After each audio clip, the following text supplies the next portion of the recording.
Today we have arrived at the sixth and final stage of our long journey through the paramitas.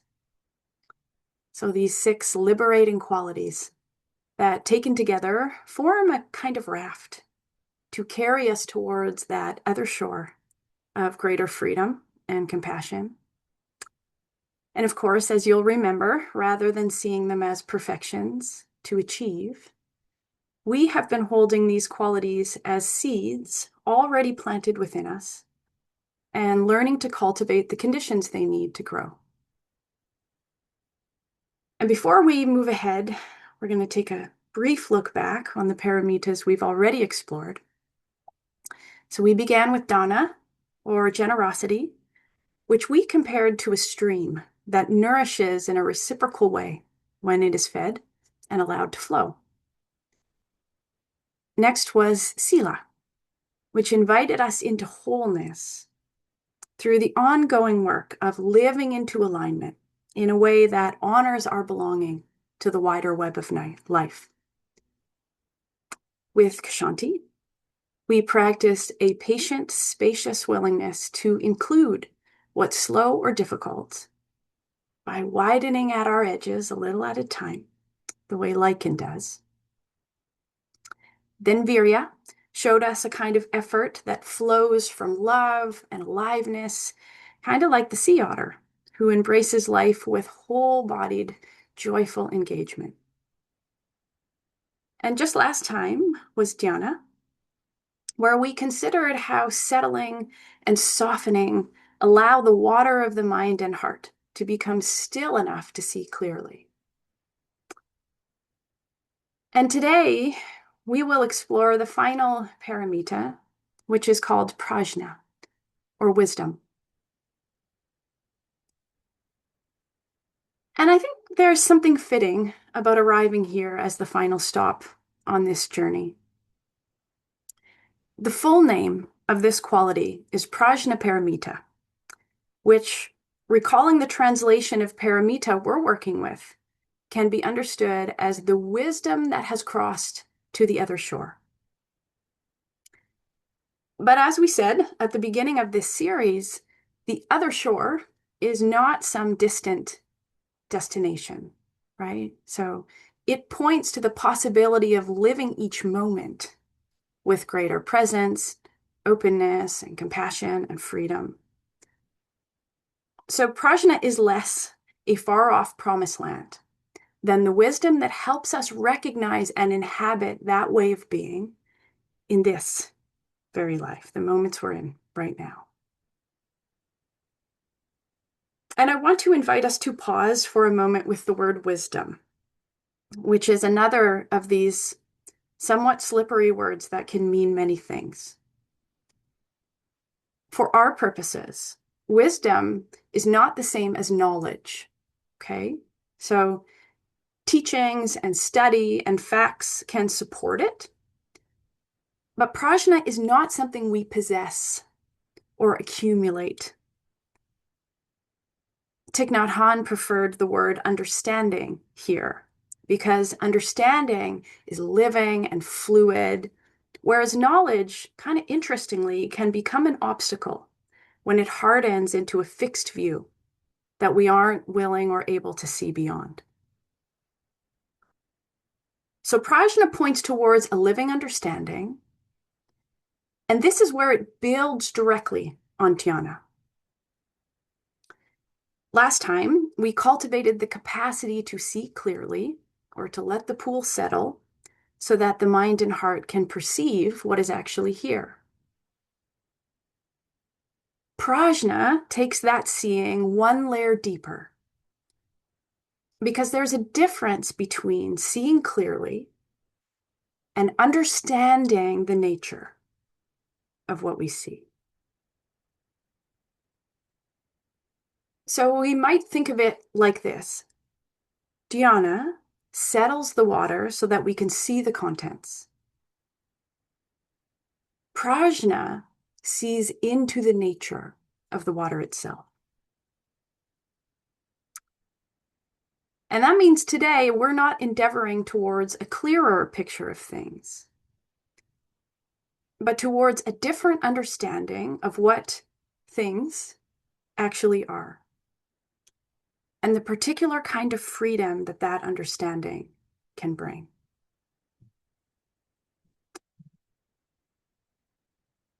And we might as well jump straight into the deep end, my friends, and ask the big question. When wisdom sees into the nature of things, what does it see?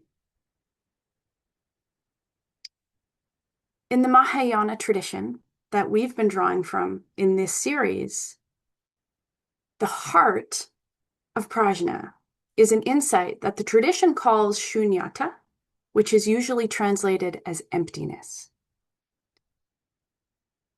And I'm going to say right at the outset, we are only going to put a toe, like maybe a toenail, in this water today. Okay, so emptiness is a teaching that people can and do study and practice for at least one lifetime. And in fact, directly realizing this teaching is considered not so far away from full awakening. So we're not here to master it or to walk away with it all figured out today. Today, we're here to catch kind of a whiff of the essence of this teaching and to start to notice what it stirs. And I also want to be, mindful in how I share it, because emptiness can easily be heard as nothingness, as though the world or our lives are hollow or meaningless or maybe unreal. So I want to be really clear, that is not what Prajñā is pointing towards. Emptiness does not mean that things do not exist.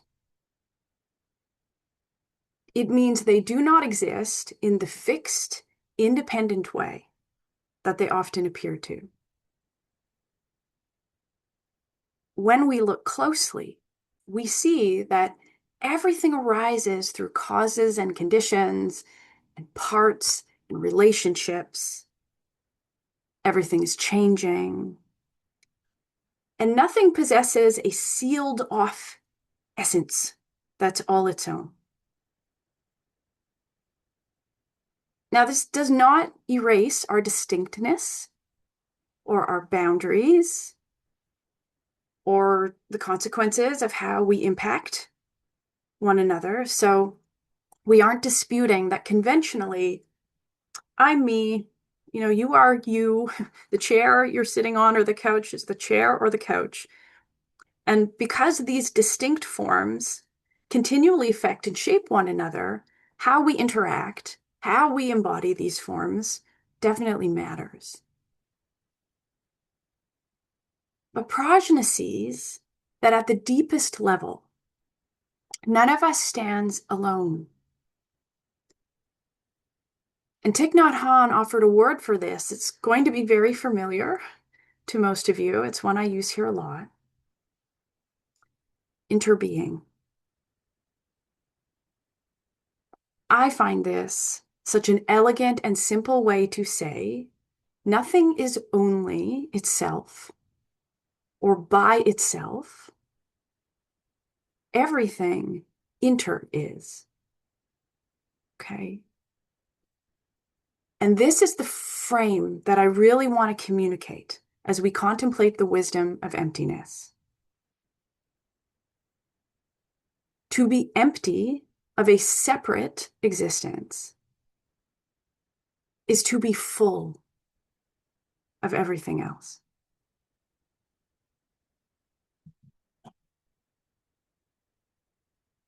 And here's where I want to bring us outside. Because when it comes to these kinds of teachings, which can be difficult to fully inhabit, I often find living models in nature to be the most reliable path to a more embodied understanding. As you all know, I live on the coast among some very old trees, many of whom I consider to be dear friends.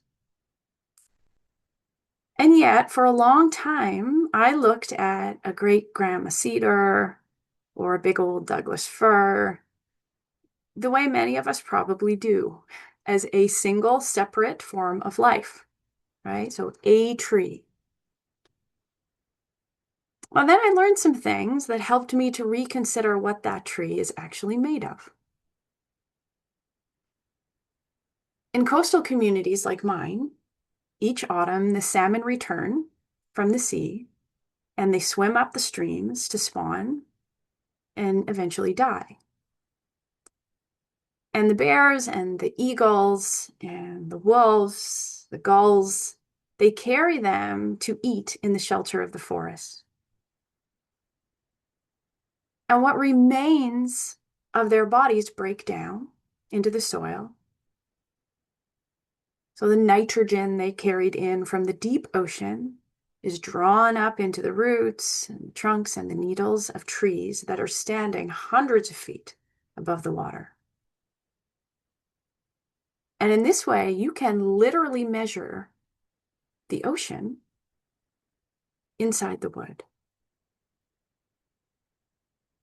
So the tree is partly made of salmon. But of course, it's made of so much more than that. It's made of sunlight, which is gathered patiently season after season, powering that magical process of photosynthesis. As carbon is drawn from the air and becomes wood and needles and bark and roots. It's made of rain that has been cloud and river and ocean, cycling between earth and sky for millions of years. It's made of the exhaled breath of countless creatures like you and I, some of whom may have lived and died long before that tree was even a seedling. And in return, that tree shades and fortifies the beds of the streams and rivers where the next salmon are born. And the tree breathes out what the next generation of creatures will breathe in. So a tree holds the ocean and the sky and the sun and the breath of countless other beings. And all of that wider web holds the tree. Things we might initially call completely separate turn out to be made of one another, right?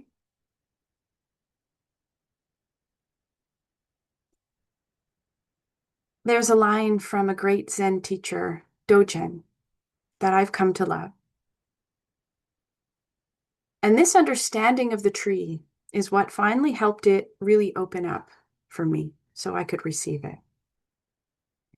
He wrote, "To study the self is to forget the self. And to forget the self is to be actualized by the myriad things." I'm going to read that again. To study the self is to forget the self. And to forget the self is to be actualized by the myriad things.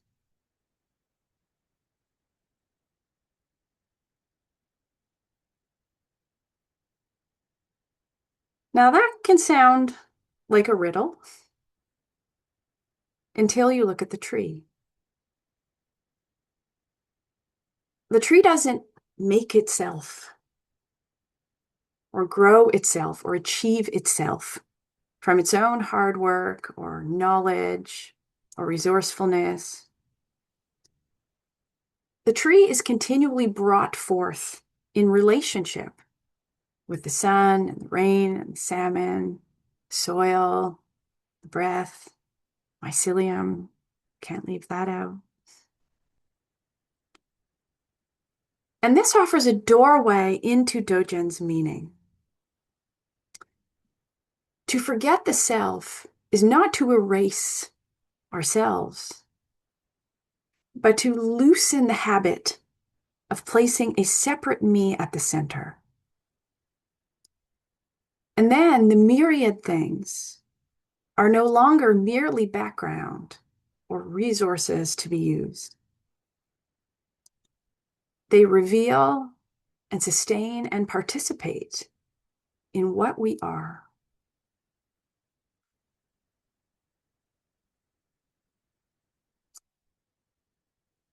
And once you start to see this, at least in my experience, it can really change how you see everything. Because it's true of the tree, and it's true of us. What are we made of?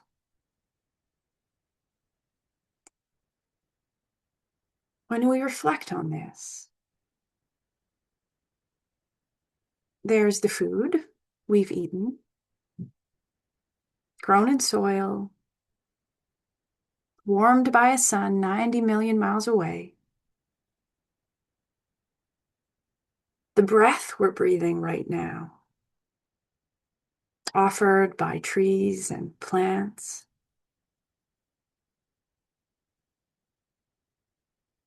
We're the bodies of our parents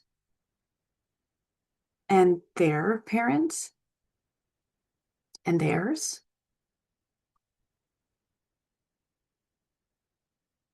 We're also the words and the love and the beliefs and the perspectives of humans and countless other beings who have shaped us.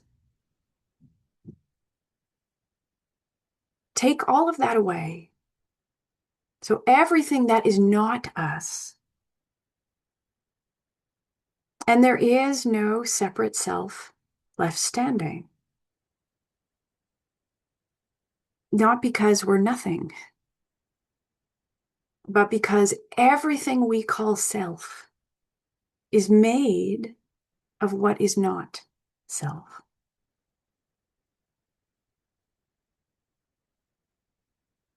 This expansive view is what Prajñā sees.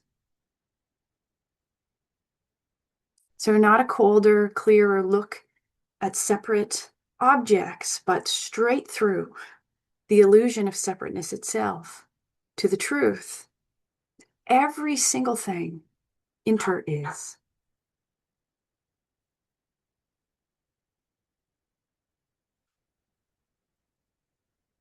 And this, my friends, is the ground of the whole Bodhisattva path we've been walking throughout this series. Because if the line of where I end and you begin is not as absolute as it seems, then the aspiration to wake up for the benefit of all beings begins to feel less like noble self-sacrifice and more like a wise response to how life actually is. To care for the whole is to care for the conditions that make this life possible, right? The wisdom and compassion are not separate movements. Prajñā sees that we enter are. And compassion is how that seeing moves into the world. So we could never really awaken only for ourselves, right? What selves? Our awakening is naturally in service of the whole, just as we are part of it.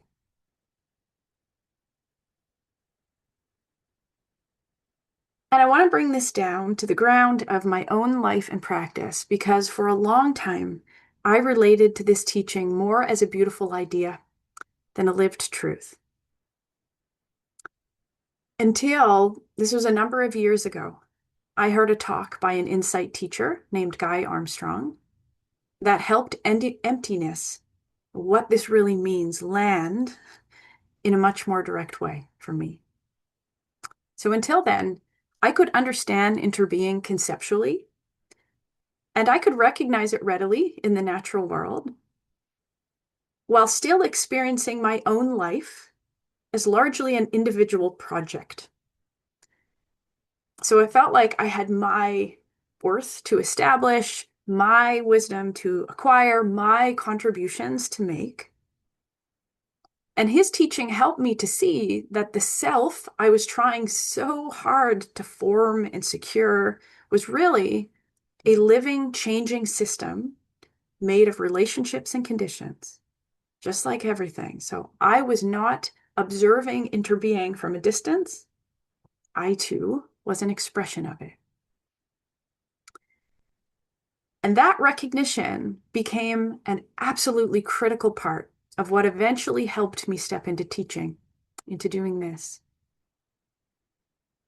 Because although I had long felt this persistent, kind of deeply rooted call to serve in this way, as a small, separate self, measured by my internal standards of good enough, I never felt ready. And anytime I would seriously consider it, I battled waves, wave after wave of imposter syndrome, contracting around this solid little me who imagined that I needed to independently possess. I laugh at it now, but really, I thought I needed to have enough wisdom, enough equanimity, maybe perpetually be in a state of presence before I could ever have something of benefit to share. And what softened that contraction in me was remembering through this teaching how little of anything I might offer originates within me alone. It has been shaped by all of my teachers, human and other than human, by the communities I belong to, by my ancestors, by the living world, and by everyone who might receive anything I share. And that doesn't mean that I didn't have responsibility, right? I still have to show up and prepare with care and intention.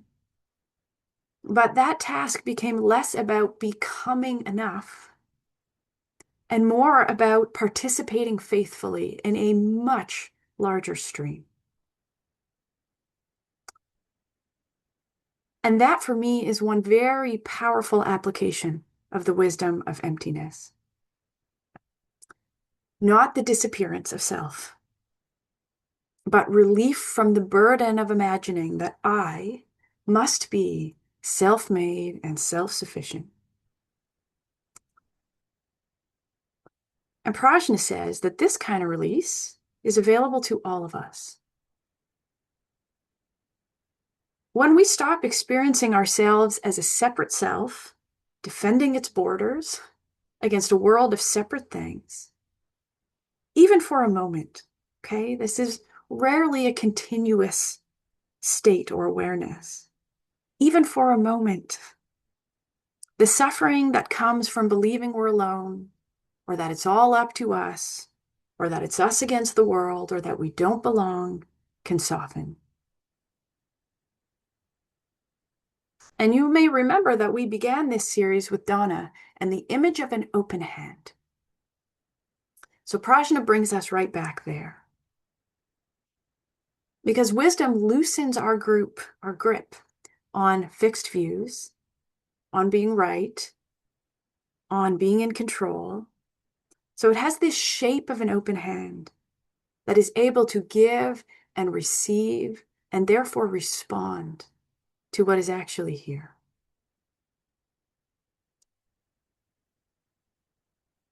And as we've done throughout this series, we're going to ground this in the practical by asking, if this wisdom is already seated in us, what conditions help it to grow? The honest answer is that Prajñā may not surprise you, doesn't grow in isolation. It grows in soil made of the other 5 paramitas. Okay, so the generosity of dana, that wholeness and alignment of sila, the inclusive patience of kshanti, the joyful, wholehearted engagement of virya, and that settled, clear seeing of dhyana. So wisdom is what becomes possible when all of those conditions are at work together.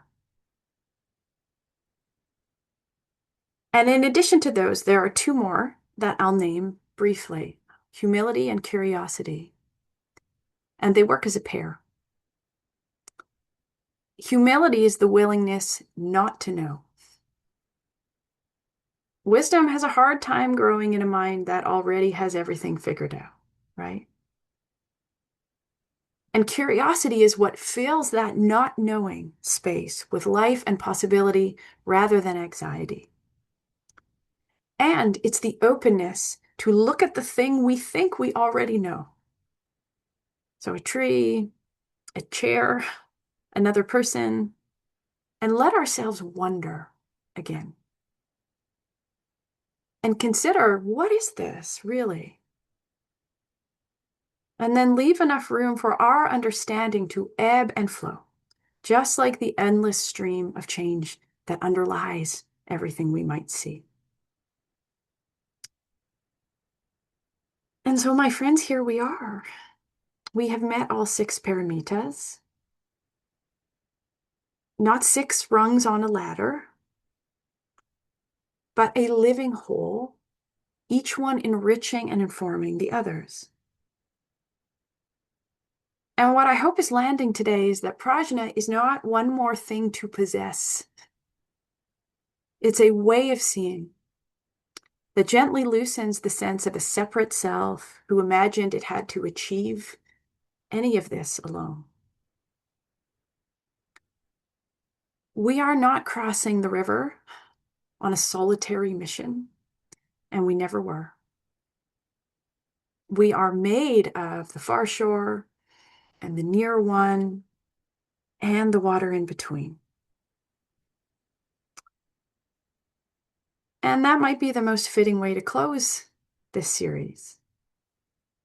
Not by declaring the journey complete, checking the box, but by recognizing what has been growing between us all along the way. Every teaching and practice, every awareness and question and heartful share has become part of the conditions shaping each of us.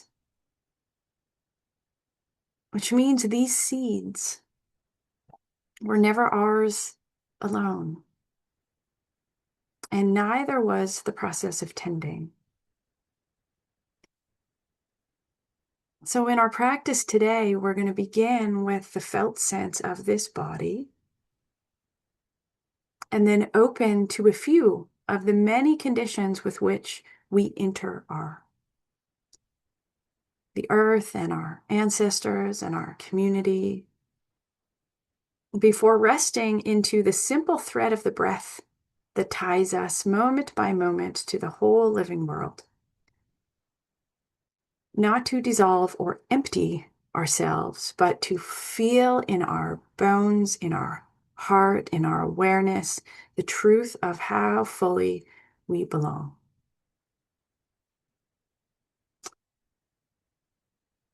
So let's practice, my friends.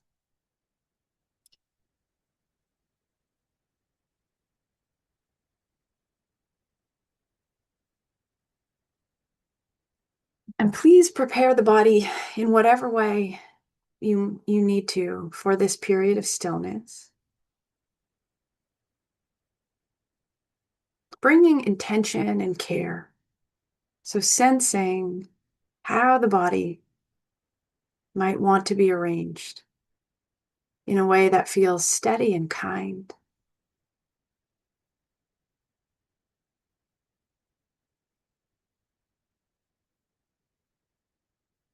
Closing the eyes when you're ready or allowing the gaze to soften.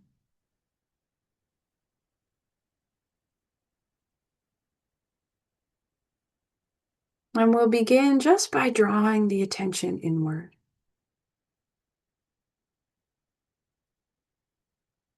And getting familiar with the experience of being embodied in this particular moment.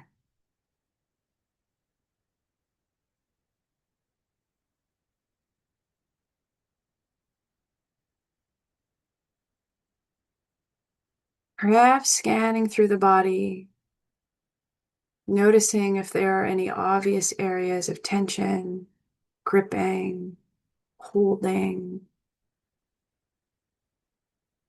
And to whatever degree is available, just inviting a little loosening or softening. Letting go.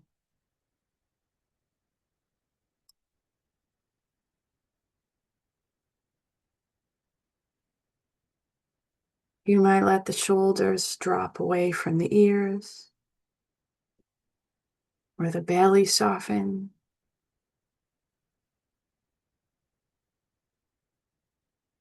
Bringing an ease and softness to the face, jaw,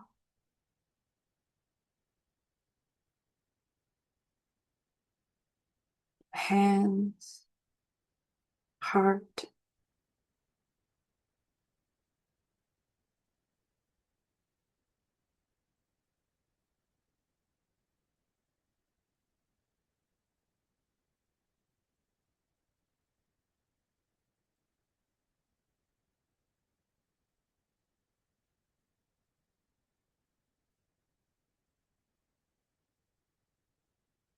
And from this grounded base, feeling the places where your body makes contact with what's beneath you.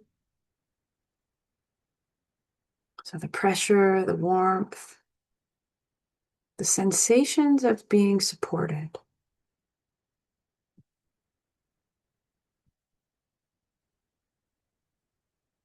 And sensing that beneath that surface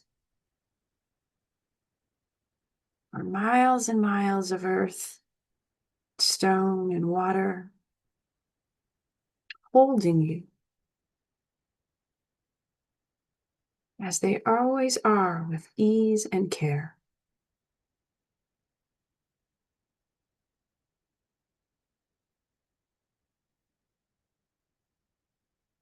This larger body of the earth is made of the very same elements and minerals in your bones, in the salt of your blood, in the irises of your eyes.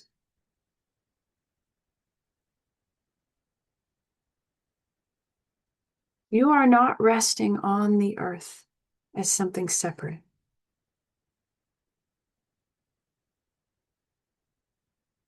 You are the earth, temporarily arranged in human form.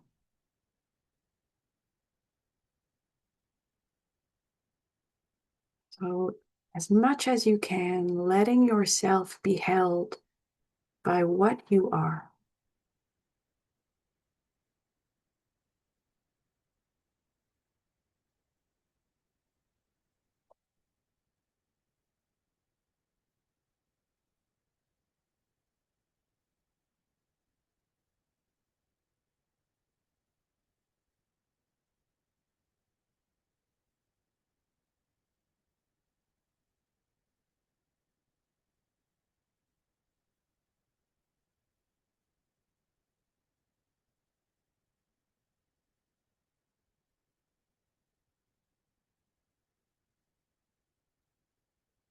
Sensing too that you inherited this form. It was carried in the bodies of your parents and of their parents and theirs. So back and back beyond imagining.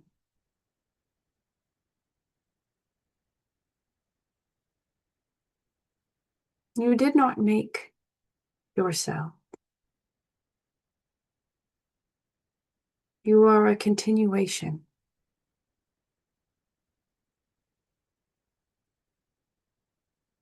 The leading edge of a stream of life that has never once stopped flowing.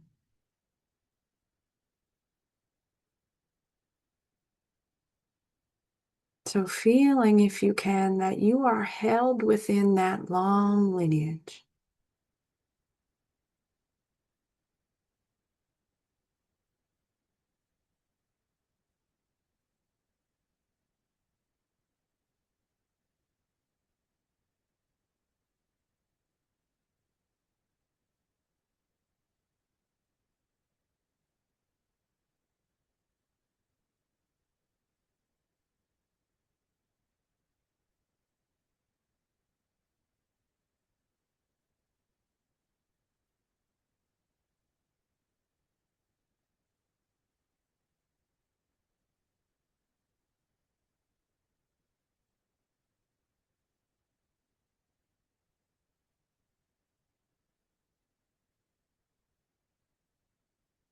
An opening now to the awareness that so much of who you are inside was also shaped by others. The love you've received, the difficult experiences, the teachers and friends, even strangers who left their mark.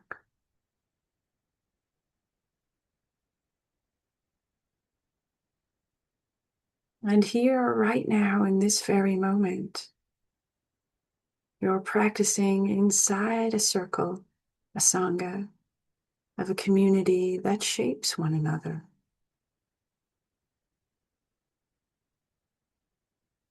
Held in a web of connection and care, seen and unseen.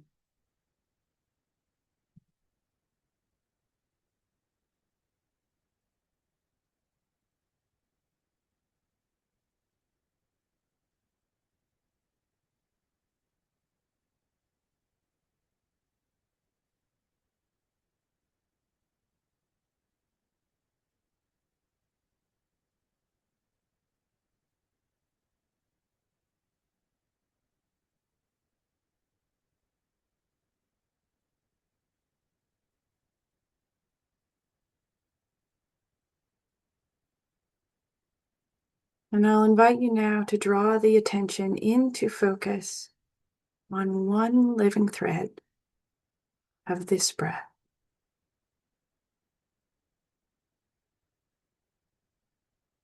Really tuning in to the ongoing tide of receiving and releasing.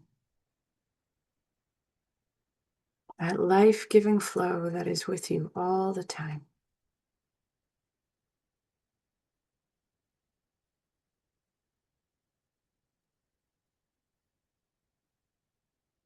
And sensing now where it comes from.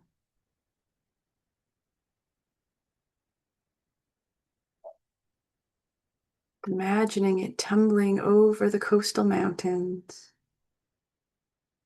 rising from the vast oceans, carrying the exhale of ancient forests. You are breathing all of that.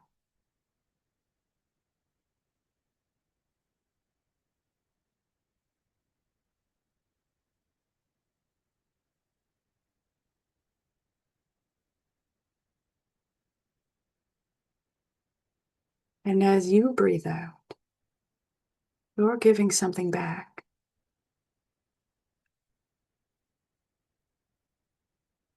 An exhale that the trees and plants will draw in.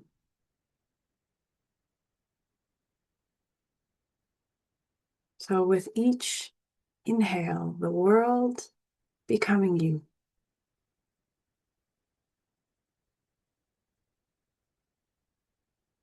And with each exhale, you becoming the world.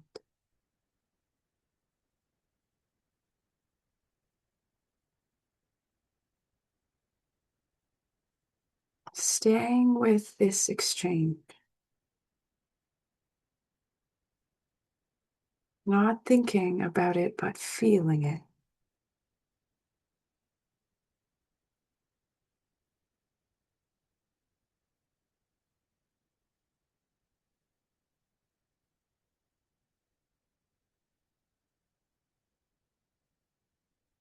Where does the air stop being the world and start being you?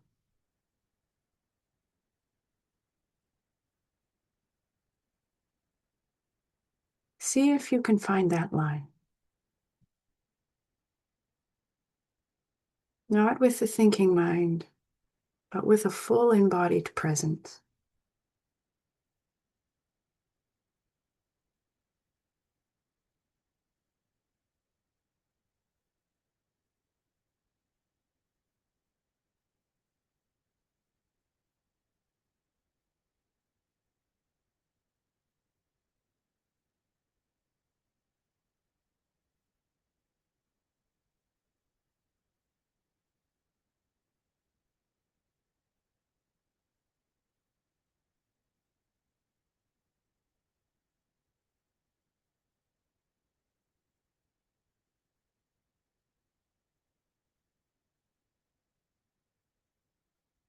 And perhaps sensing that there is no line to find.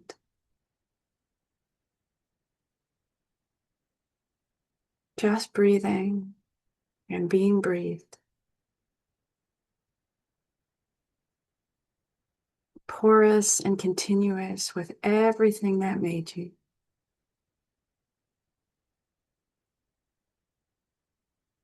The earth and lineage and love and breath and countless other parts and relationships. Held in a rhythm far older than this body, and one that will continue long after. So nothing to create or prove. Simply belonging more deeply with each breath.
We'll close with Eagle Poem by Joy Harjo.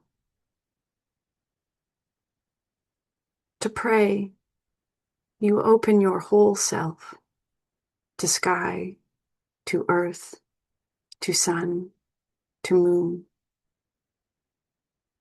to one whole voice that is you, and know there is more that you can't see, can't hear, can't know,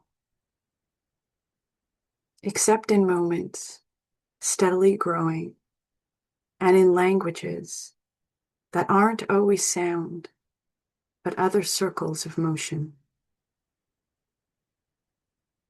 Like eagle that Sunday morning over Salt River, circled in blue sky, in wind, swept our hearts clean with sacred wings. We see you, see ourselves, and know that we must take utmost care and kindness in all things. Breathe in, knowing we are made of all this, and breathe knowing we are truly blessed because we were born and die soon within a true circle of motion. Like eagle rounding out the morning inside us, we pray that it will be done in beauty. In beauty.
Emerging very slowly from this practice, my friends,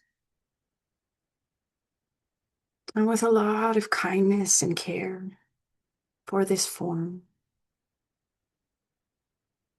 So perhaps some deeper breaths, a little movement.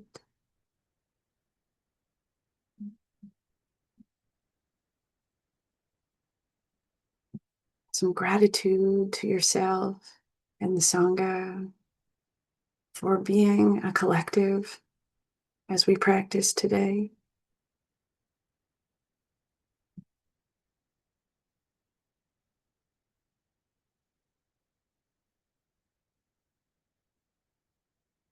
And when you're ready, you can return to our shared space without any need to rush.